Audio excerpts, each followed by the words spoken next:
नमस्कार दोस्तों, स्वागत है आप सभी का किसान बुलेटिन में और मैं हूं आपके साथ पारुल यादव। चलिए नजर डालते हैं किसान बुलेटिन में आज की बड़ी हेडलाइंस पर।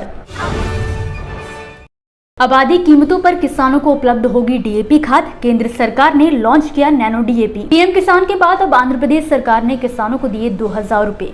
प्रदेश के 51 लाख किसानों को मिला लाभ। झारखंड सरकार ने पेश किया 2023-24 के लिए अपना बजट, किसानों के लिए किए कई बड़े ऐलान।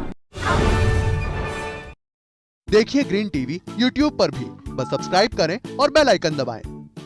अभी तक किसानों के सामने डीएपी उर्वरक की कीमतों को लेकर कई समस्याएं खड़ी होती रही हैं। वैसे तो सरकार द्वारा इस पर सब्सिडी उपलब्ध करवाई जाती है, बावजूद इसके किसानों को अच्छी कीमत पर इसकी खरीद करनी पड़ती है। ऐसे में केंद्र सरकार द्वारा नैनो यूरिया की ही तरह नैनो डीएपी को बाजार में लाया जा रहा है ताकि किसानों की लागत को कम किया जा सके। दरअसल कृषि मंत्रालय ने नैनो डीएपी को लॉन्च कर दिया है। इसकी कीमत डीएपी बोरी की मौजूदा कीमत के मुकाबले आधी से भी कम है।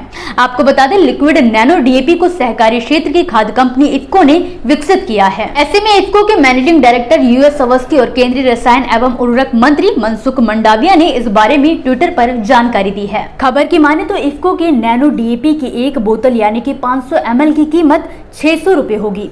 ये डीएपी की एक बोरी के बराबर काम करेगी। जानकारी के लिए आपको बता दें कि डीएपी की एक बोरी की कीमत अभी 1350 से लेकर 1400 रुपए है।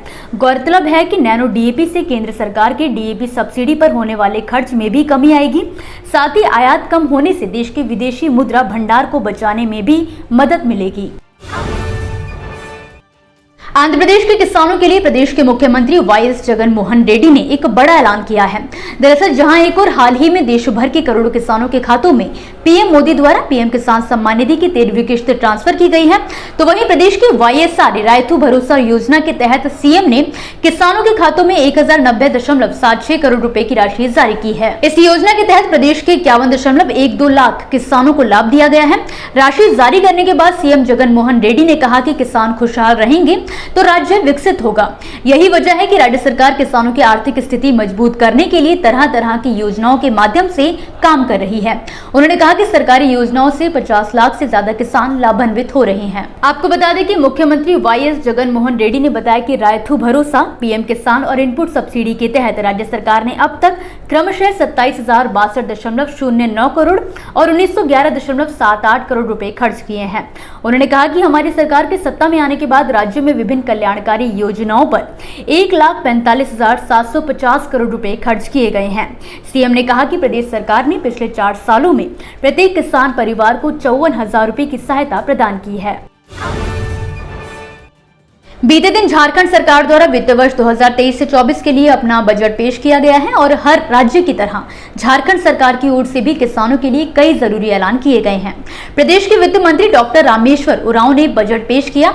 झारखंड सरकार ने इस वर्ष कृषि एवं संबंधित क्षेत्र के लिए बजट 4,627 करोड़ रुपए रखा है।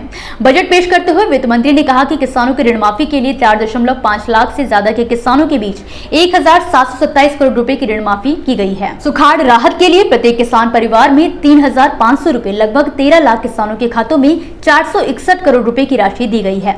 सरकार ने अपने बजट में किसानों को सिंचाई के लिए 5 एकड़ से कम क्षेत्र वाले तालाब से गाद हटाने के लिए और डीप बोरिंग के लिए 500 करोड़ रुपए का बजट प्रस्तावित किया है। वहीं सरकार ने नवीनतम तकनीक के साथ जैविक खेती की दिशा में अग्रसर होने के उद्देश्य से फसल सुरक्षा कार्यक्रम के नाम से एक नई योजना शुरू करने का ऐलान किया है। इसके अलावा राज्य सरकार द्वारा झारखंड राज्य मिलेट मिशन की शुरुआत करने का फैसला लिया गया है। इसके लिए बजट में सरकार ने 50 करोड़ रुपए का प्रस्ताव रखा है, जबकि पशुधन विकास योजना के तहत इस वर्ष बजट में 300 करोड़ रुपए का प्रावधान किया गया है। दोस्तों, ये थी वो खबरें जिन्हें हमने आप तक विस्तार से पहुंचाया, लेकिन अब हम बात करेंगे कुछ ऐसी खबरों की जिनके बारे में भी आपके पास जानकारी होना बेहद जरूरी है। तो चलिए फटाफट से एक नजर डालते हैं खेती किसानी और कृषि क्षेत्र से जुड़ी आज की छोटी बड़ी अपडेट्स पर।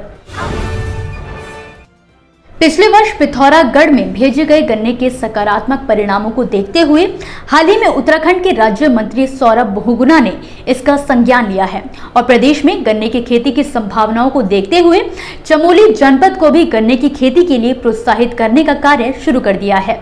इसी कड़ी में गन्ना शोध संस्थान एवं प्रशिक्षण केंद्र काशीपुर में चमोली जनपद के 25 किसानों को प्रशिक्षण देने का काम भी शुरू कर दिया गया है।